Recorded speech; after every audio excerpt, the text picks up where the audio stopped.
So this week we're talking about how we can be good stewards of the talents that God has given us. He's given us a unique set of talents and gifts that He wants us to use for a unique purpose, a unique mission to build up His kingdom here on earth. That unique mission we call our vocation, right? Vocation comes from voice, right? From that calling. That is God's calling to us. All too often when we think about vocations, we only think we're talking about the priesthood or maybe religious life or maybe married or being single or all. But vocation is so much more than that. There's really three questions that are tied up in our vocation.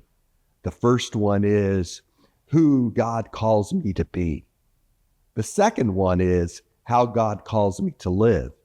And the third one is what God calls me to do.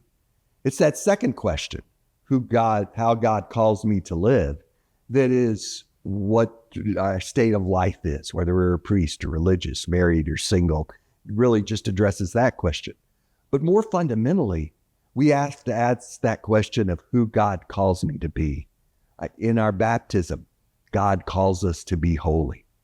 And we become holy through growing in discipleship and becoming an apostle and continuing to grow in our love for God. That's what it's about. But then every day, right, God asks us that third question.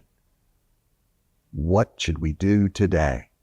Every day we should get up and ask, what is God calling me to do today? What does God want me to do today? How does He want me to fill that vocation, that mission, to go out and make disciples, to become an apostle?